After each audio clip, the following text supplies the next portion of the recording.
The Simpsons Game. No, not that one, the other one, the one actually titled The Simpsons Game. I've seen one person talk about this game on YouTube, but it's almost as if people don't realize this game is practically a marvel of game design.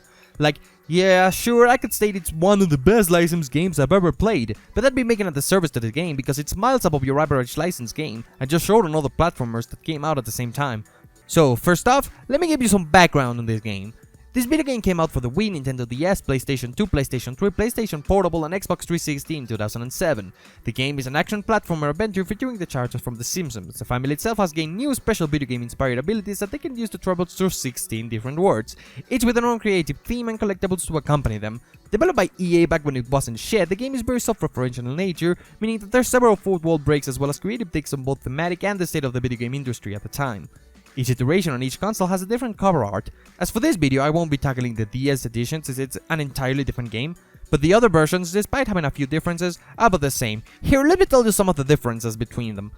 The PS2 version is the base game itself, play using only the controls and being the least modified version of the game. Next is the PSP version, which really cuts down on a lot of details, textures and graphical power due to hardware restrictions. The Wii version is the PS2 version, however you can use motion controls to do a few actions. It also has its own set of minigames which are played using the Wii Mode and Nunchuck. I played this version first way back in like 2010, but you're looking at footage from the PS3 version, which is almost one-to-one with the Xbox 360 version. It comes with a lot more things like new hub words, custom outfits, facial expressions, special attacks, graphical overhaul even. It's certainly the best version of the game. I still recommend playing the Wii version if you get no choices, it's the closest one to the Xbox and PS3 version. Though you'd miss on the cell shading, extra graphics, challenges, and will have to play it with flat 3D lighting. It's tough choosing between the PS3 version and the Wii one, but for the sake of this video I'll mainly tackle the Wii version because it has overall better design. I will tell you what version of the game I'm talking about if it's important. TLDH, for the best experience go Wii, for the fullest experience go PS3. Okay, so the best approach to talking about this game is through its story. The game is separated in 3 main segments, which are called Introduction, Invasion, and Meta due to their shared thematic. Later I'll explain what makes the game so good, given I managed to contain myself for a minute. Story! The game opens up with a 2D cutscene about Homer in Chocolate Land, which you may have seen on the show, and this is the first level as well as the tutorial in charge of teaching you the general game mechanics, as in movement and the like, plus a few more specific mechanics. The Land of Chocolate. This level is a little short. Homer is teased by a white chocolate rabbit and then he proceeds to eat all of the chocolate in the level. You climb a cake, punch the chocolate rabbit, and then Homer turns into a ball which can throw itself all over the room. Just as Homer rejoices in not dreaming, he wakes up from his dream and curses to reality. It's actually just the start of the game, but it goes to show how creative the levels can be, and they just keep getting more and more creative, so... The game story actually starts with Bart trying to buy a new hip, itchy and scratchy game, which is actually a parody of Grand Theft Auto. Despite the game's rating, Bart has no wishes purchased in the game. However, Marge is passing outside and takes away the game from Bart, worried that he'll become too violent. So while Bart is skulking, a game manual for the Simpsons Game falls from the sky. The game manual details how each character has new special abilities, and through these manuals, set powers are unlocked. Bart learns how to turn into... Bartman? Yeah, so Bart finds Homer with a gun and they decide to go into Homer's secret hideout next to the Springfield Museum. Bartman begins! This level is actually both the Bart tutorial as well as the 2-player tutorial. Each level allows you to play between 2 characters which you can switch to at any time and use their abilities in order to solve puzzles and different platforming challenges. This mechanic is great in multiplayer, but if you have no social life like I do, then you're stuck with an incredibly annoying CPU. At least it's hard-coded to help you when you have to do stuff like pressing 2 switches at once, but on battles and stuff they can be really useless. This level is divided into 3 segments, the first of which is an exhibit of ancient statues, and you also get introduced to the enemies of this level, the bullies, who you'll have to defeat by breaking the different exhibits around the museum, like fossils, interactive story boxes, and an entire planetarium. Again, it's a creative setting of a level, though this one is one of the least interesting levels in the game.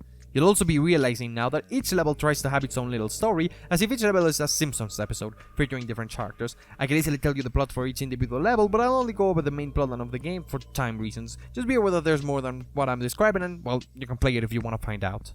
Level 3 is the tutorial for Homer skills, as in the level I mentioned earlier. It's about an eating contest where all of the 5 characters have to beat each other to eat a giant hamburger in the United States section. Around the world in 80 bytes. This level is divided in different segments related to different parts of the world and their food, starting in China and ending in the USA. I'm actually still amazed at how they use giant food set pieces as part of the level geometry and puzzles. Example, you can use this Eiffel Tower replica to hover into the Scotland Forever section because the other contestants can't reach it. It's kinda hard not to talk about what a marvel of game design this specific level is right now, so let's just put a pin on it. I wanna drink water because I hurt my throat during the Scotland Forever.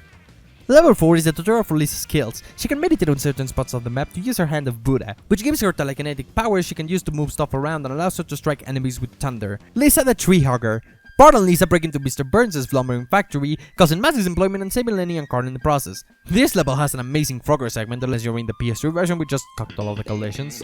Level 5 is a tutorial for Marge's skills. She can scream at people to get them to rail up, using them to her advantage in a Pikmin-style game mode, though a little less demanding. Mob rules. Marge rushes Marge into a GTA stunt and proceeds to riot because the mayor is taking bribes from EA to declare an itchy and scratchy day. If Mob is successful in stopping the mayor from keeping all of it going, you can also play as Maggie by letting her crawl inside the vents of different locations. This concludes the intro segment of the game. I mean, it sounds like there's 5 separate tutorials, but the game design is built in a way to challenge what you learned in the previous tutorial. I'll explain more in depth later because organization, I guess. The next segment is the invasion segment, because it's hard to make a Simpsons game without the aliens invading Springfield. After Mob rules, the family sits down to discuss who used their powers better, as they all have been selfish about it before. While they discussed, aliens invade Springfield and they decide to stop the invasion. On a whim. I never said the plot was specifically good, they just wanted to tackle as much as they could. Level 6, the characters find themselves being really weak and decide to get cheats for the game so they can be more overpowered. They go to Frank and, well, they all get new skills but nothing really big. Bart gets a grappling hook, Lisa gets a flicker thingy or just thunder and the Wii, Homer learns to use helium and Marge. Enter the Chia Tricks. This level is a video game reference riddle factory with parodies of Mario, Sonic, Ryu, and Madden people. You go to pipes and industry jokes to kick the shit out of Donkey Kong. The Wii version of this stage is such a fucking joy to play in comparison to the PS3 one. Like, look at this stupid puzzle! Props to the Blood Rune, it's also carnage and unnecessary. The next 3 levels are heavily based on Treehouse of Horror episodes and you can play them in any order. Quick summary. Level 7, Day of the Dolphin. Bart and Lisa fight dolphins from Treehouse of Horror 11. Level 8, Shadow of the Colossal Donut. Shadow of the Colossus parody with Bart and Homer. Versus Lardla Donuts Man or whatever he's called. Based on the Treehouse of Horror 6, which is by the way one of my favorite Treehouses of Horror. Level 6, Invasion of the Yokel Snatchers. Bart and Homer again fight the aliens on the Springfield Mall. This is a bit of Space Invaders parody. This one is based on the overall concept instead and not really on an episode. The last level in this segment is wild. After Bart points out the giant red button on the alien spaceships, they adapt and become indestructible, even with cheats. The family then does the big brains and tries to retrieve cheats from the internet, but due to a sudden Jerka Summer appearance, they get sucked into the game engine. Level 10, Bargain Bin. Will Wright, creator of The Sims, is burning copies of an old 8-bit Simpsons game. The stage is the shortest in the game as it's one of those levels with a constant timer. It has no enemies and features. Homer and Bart again. If you think that's silly, just keep in mind that Will went insane because of Sim Sandwich. Anyways, completing this level introduces you to even more cheats, noting Homer's scummy skills and a huge improvement to Lisa's abilities. The characters then learn that they'll be destroyed eventually, so instead they decide to beat the shit out of... Okay, yeah, heads up, we're getting to the meta segment. They decide to beat the shit out of Matt Groening himself, ladies and gentlemen. This segment is categorized for parodying other games. Turns out they need 4 keycards obtained within other Simpsons-related games in order to access Matt Groening's house. Each level has its own unique challenges and these are probably the more gimmicky levels in the game, and not necessarily in a bad way, you can play them in any order. Level 11. This level happens in a medieval town, parody of a bunch of games like Zelda and EverQuest. Marge and Homer get their own level alone, so yay. In EverQuest, you start by defeating the Selma and Patty Dragon. Yes, I am intentionally swapping them around. In the Wii and DS versions, you use Homer. But in the PS3 version, you also have to use Marge, so it's amazingly unique. Like, Marge mechanics are not very strong when it comes to battles, and this level manages to bring it all together nicely. The rest of this level happens in a dungeon, which is really weird but also really fun. Here are some less than stellar puzzles, unless you're in the PS3 version, in which case they don't give a shit about it. At the end of the level, you kill a dragon, be it by smashing it or by a balloon fighting her. Apparently they plan to have an Nelson throne too, but that got scrapped during development. Level 12, this level happens in San Andreas and by that I mean Canyonwood. It's a Marge and Lisa level, however, this one has a fair share of challenges for each character. Grand Theft Scratchy. This level is a really creative take on the GTA level because you're straight up selling an opposite message to what those games do. It's really unique. I also like seeing all of the buildings they change from ragged up to bright and silly, though that might be because I like the look of the blob. There's this part where you fix a record store and it starts playing That's What Ferns Are For, and I don't know why I find that hilarious. Fuck the Lisa collectibles. Level 13, where do I start? You play as Lisa and Homer. Big super happy fun game. That's the name of the stage and it has parodies to a lot of Japanese games.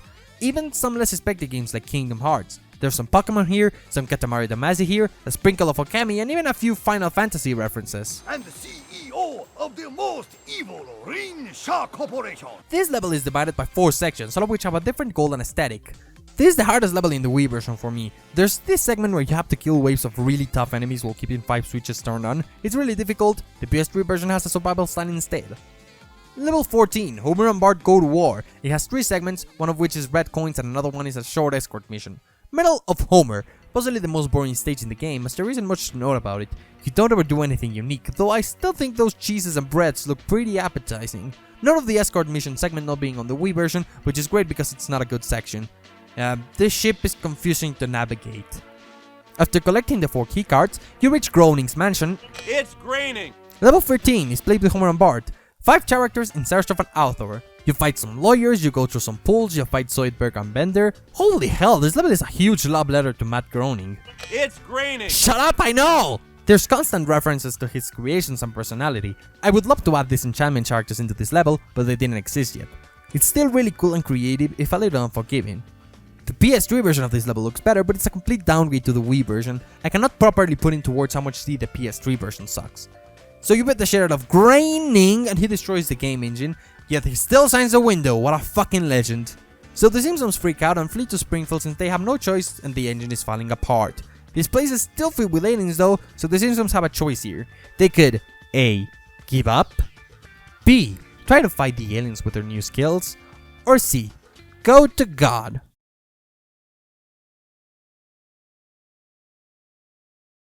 So Lisa builds the Tower of Babel using the buildings of Springfield. They climb it, casually punk Shakespeare, and welcome us to level 16.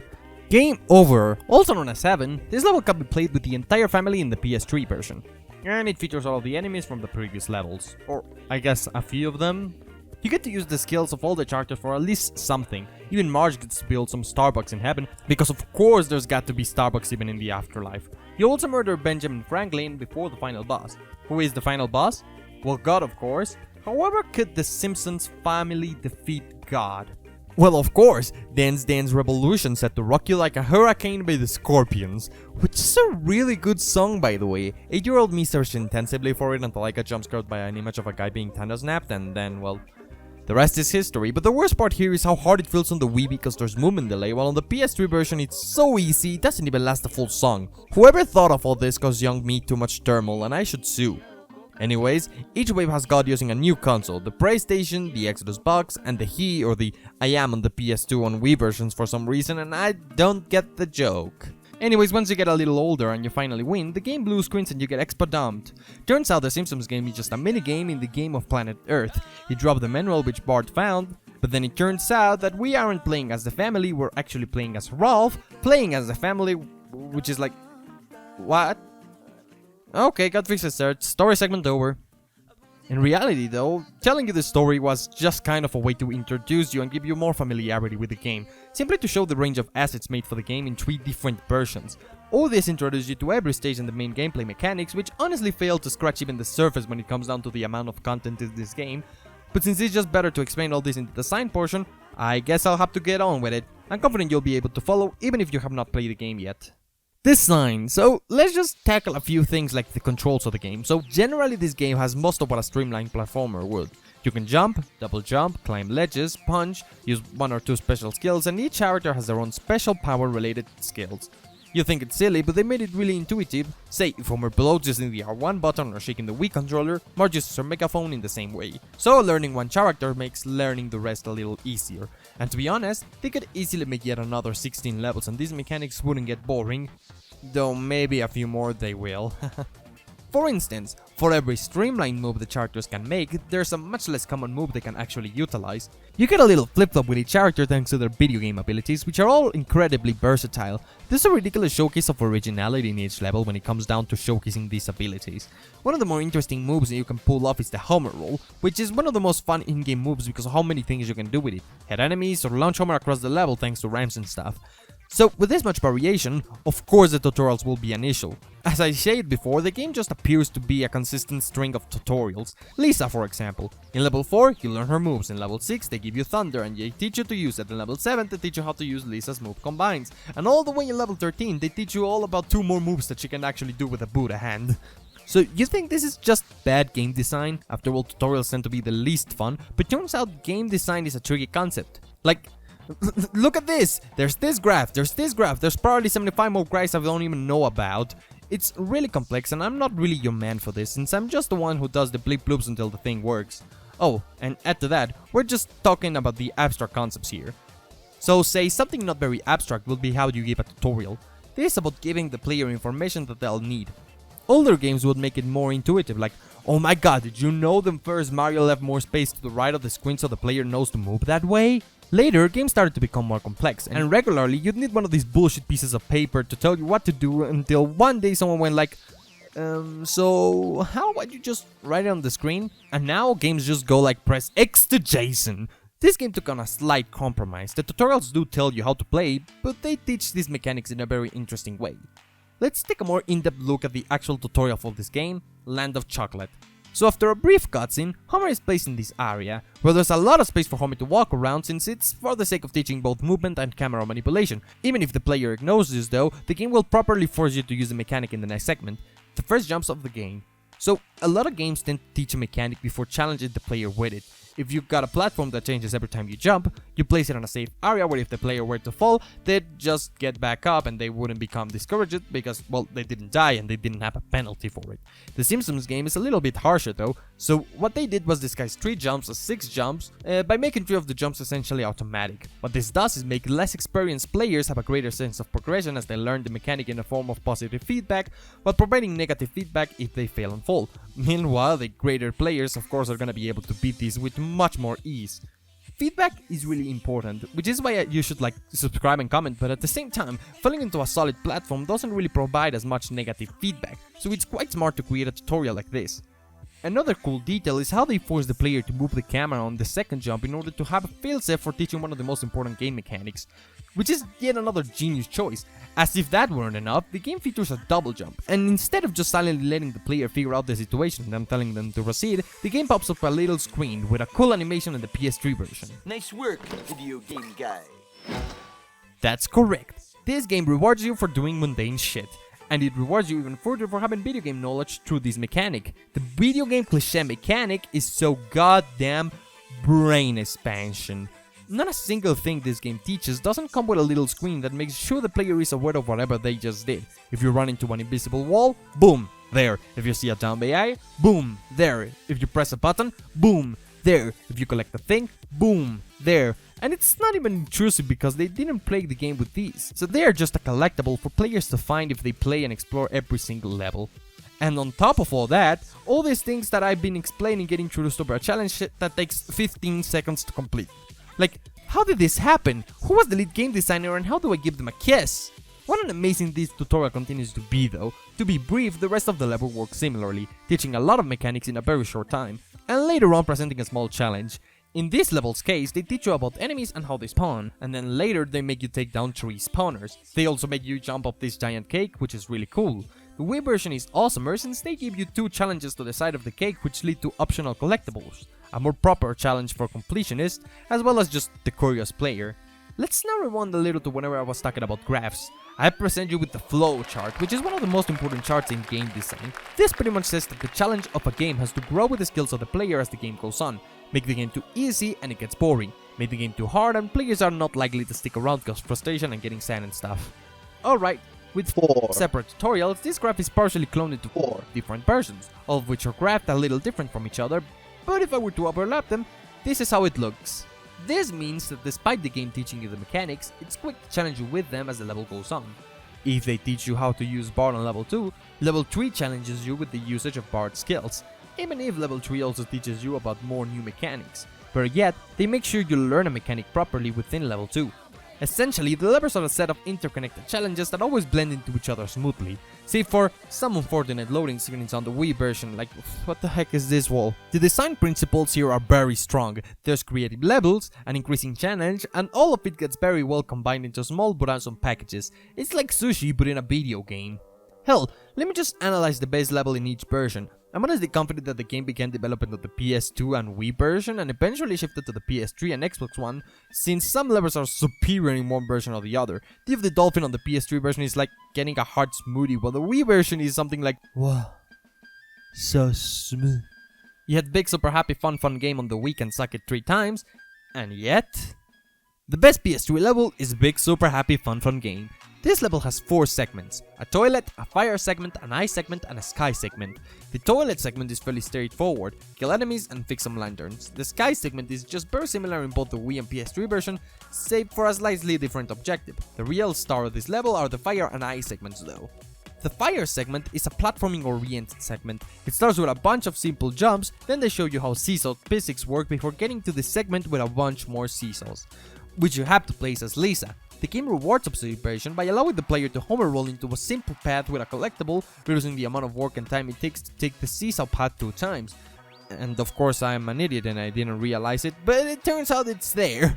The next segment is a small puzzle where you need to back and forth between Homer and Lisa, which is one of the main game mechanics. They also shower you with enemies, making this a little bit more challenging. Now, since Homer's mechanics revolve around breaking stuff and killing asshats while Lisa's focus on puzzles, not only do you get a gameplay style that parallels the characters of the show, but it's also an appealing back and forth between 2 gameplay styles that rarely complement each other.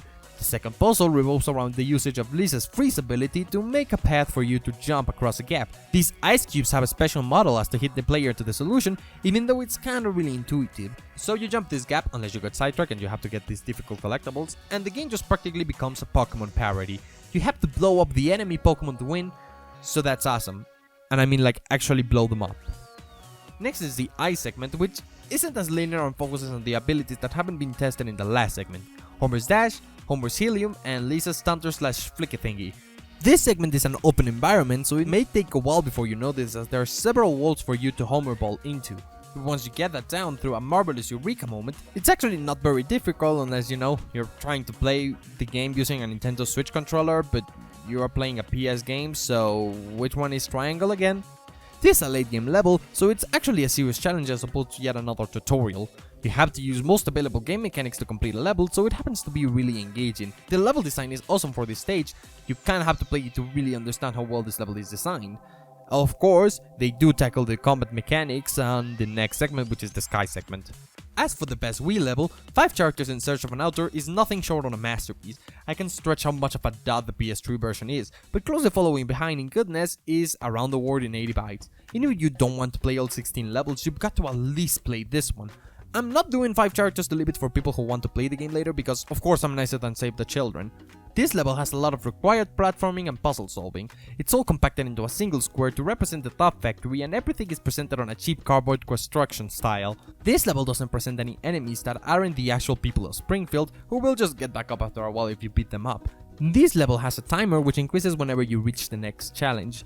Let me explain what the game does in each challenge. China, at the start of the level, they teach you the basic homer roll by making you jump across a simple gap. Australia, completely optional to get collectibles, there's a small seesaw challenge. Mexico, they teach you how to smash objects as Homer, the Wii version has a shield to get a Homer collectible, the PS3 version probably has a pepper which I just missed and abused iframes. You also get to do some platforming with Bart based on what you learned last level.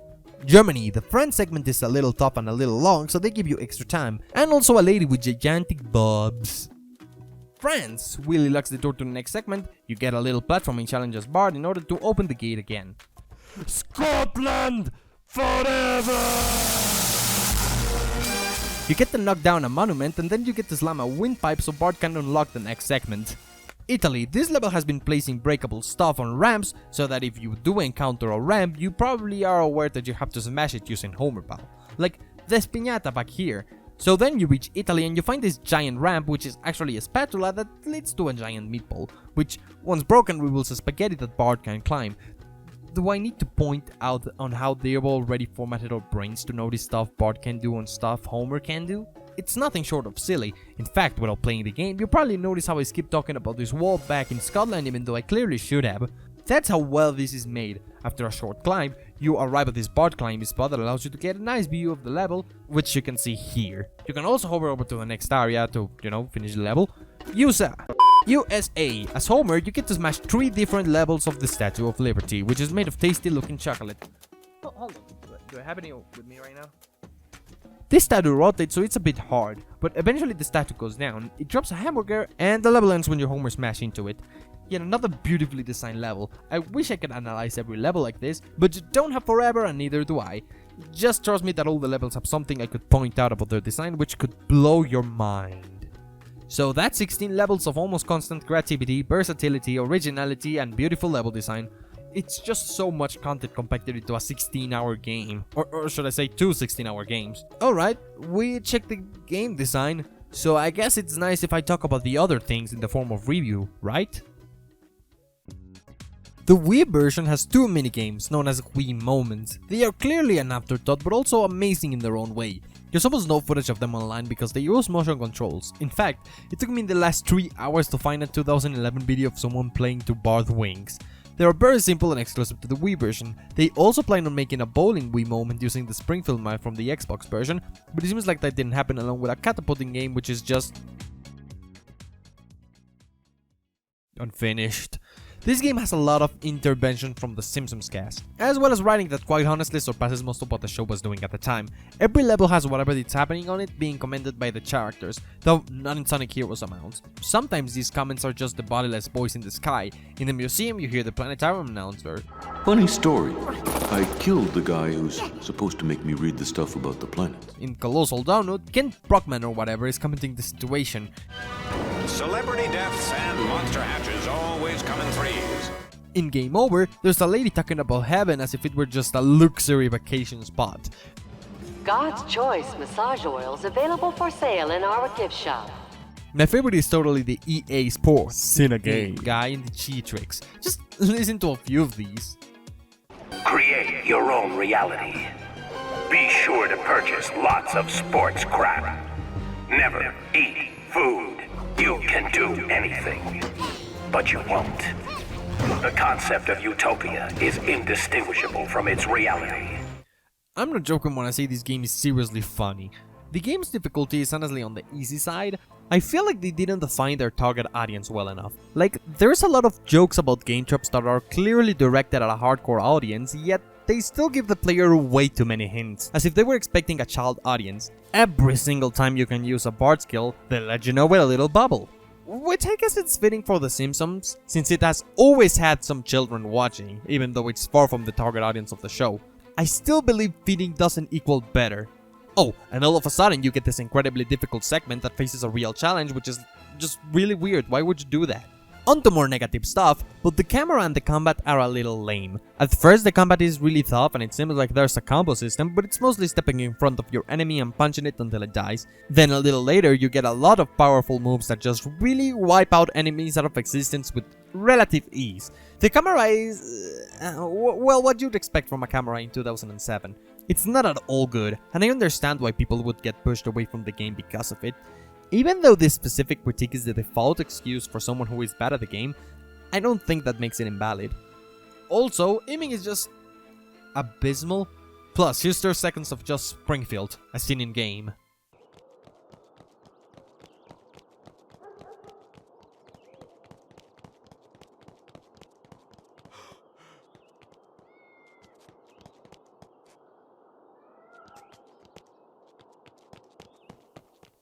The sound design is nothing special, though I personally like some sound effects like they...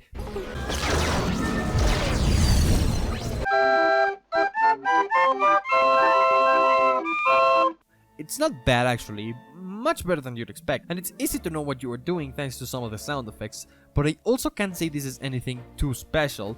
Then again, I'm not a sound design person. This might be better than I give it credit for, and I mean, the only sound I'm definitely sure that it's great is the sound of Paul Homer sloshing around, because that one's just great. The music, however, it's genuinely amazing. I end up using music from this game on my videos more often than I care to admit. The rock music for the By Night minigame is great, and the final boss remix is also badass. The rest of the music has a more instrumental approach, but that doesn't mean it's not good. The graphics aged a little strangely. You can see a lot of artifacts in the sail shading, but the general look of the game is fantastic on the Xbox and PS3. The characters may not look amazing, and the way most objects have a clear outline takes a minute to get used to, but at least the texture water modeling on these environments is incredibly impressive. The level design would not be as good if the visual aspects could not step up to it. I also really like the visual effects and particles like the blue balls of energy and Homer's amazing fire burp. By the way, whenever the characters talk, they have accurate mouth flaps. What the hell? And then the Wii version, it doesn't look as good. There's a lot of undocumented beta work on the game. Honestly, the cutting room floor is lacking on this information. I even found a playthrough of a 2004 build of the game that is never mentioned in this article. So if you like beta stuff and you wanna pester Tetrabit Gaming or Beta64 about this, I'm leaving it up to you. As a recap, the 2004 build is only playable as Bart. He can roll, bump, and the walls and the camera is much better for some reason. There's a 2007 E3 build with a beautiful cover art. And there's a Zelda reference that should have made it to the final game. There's no nighttime, there's Nazis in Medal of Homer, the last 2 levels are renamed to Rhyming and Complaining and Myth-Thigh Player, the AI just doesn't function, but again, people who are into beta stuff can probably do a better job than I do and probably restore some of these behaviors that might be broken, you know, by default, cause builds. So this game is amazing in a lot of aspects, but it does have its flaws. I mean, the level design, texture work, 3D models and originality is absolutely fantastic, but that alone doesn't make a game good. So what do I mean by this game being one of the best Wii games? And more importantly, what do I mean by the game they wanted you to forget about? The game Forgotten. Anyone who has been following me for a while knows that I won't claim something is good solely based on the fact that it excels at one thing. I am unable to call something a masterpiece if it doesn't really make me think about whatever the piece of media is proposing. Videos like my reviews on Gorillaz' Song Machine or Vinland Saga just go to show how important a message is to me, reasons why Tatami Galaxy is one of my favorite anime. If I want to say this game is good thanks to only its design, concept, existential reason or whatever, it's only fair I also explain what the message of the game is. It makes sense for a game all about parroting games with the Simpsons characters to have something to say in form of commentary about the situation, and for the first time ever, the game actually speaks clearly about how, to prove its point right, you'll have to forget about the game. Just because every video game up until now has been destroyed and forgotten doesn't mean ours will be. Bart, she's right. I mean, I'm right. We're both right. No video game is safe from an industry that's always chasing the hot new thing. Sure, the Simpsons game is great with its unique upgradable character abilities and its hilarious self-referential cutscenes. But what about when the Xbox 720 comes out or the PlayStation 4? No one will want to play as then. I could just say that the critique and parody towards EA being harsh caused some sort of business decision to bury the game, but let's analyze this a little bit more. The last segment of the story just places the Simpsons family into a position where they are able to understand how flat and meaningless their existence is.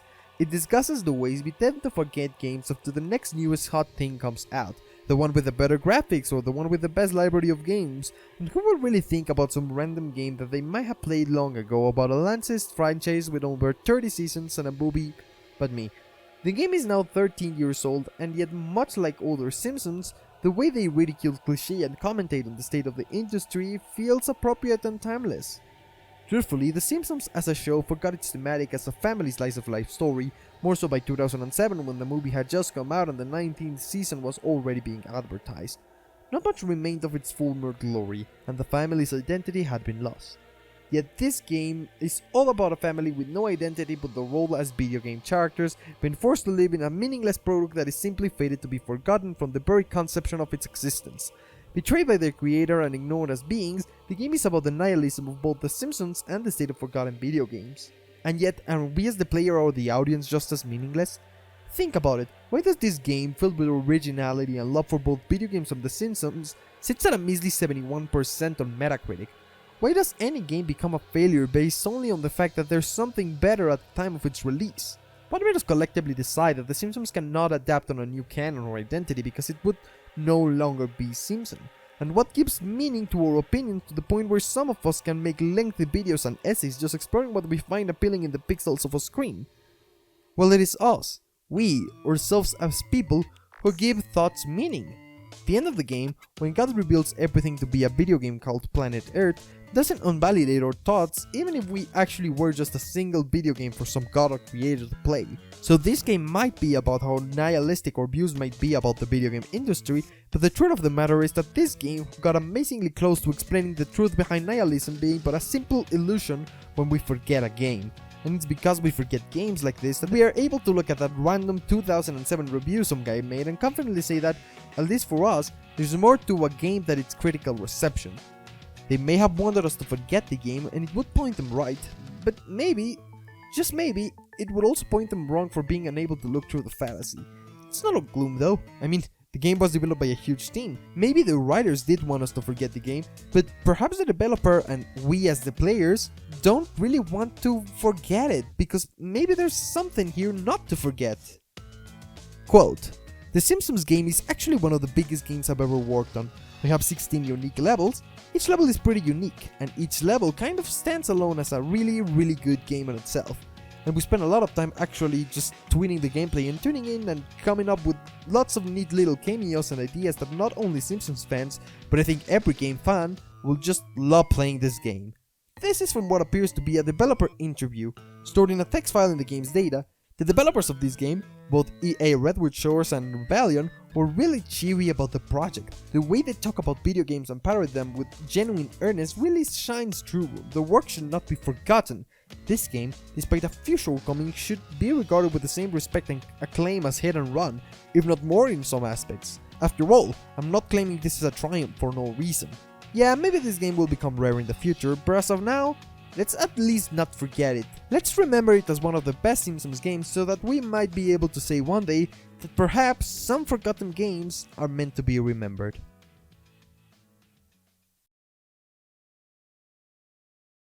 Wow!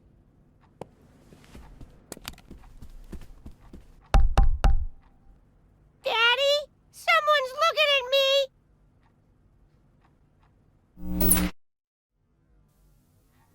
Oh, shut up, bro! You ruined the fun!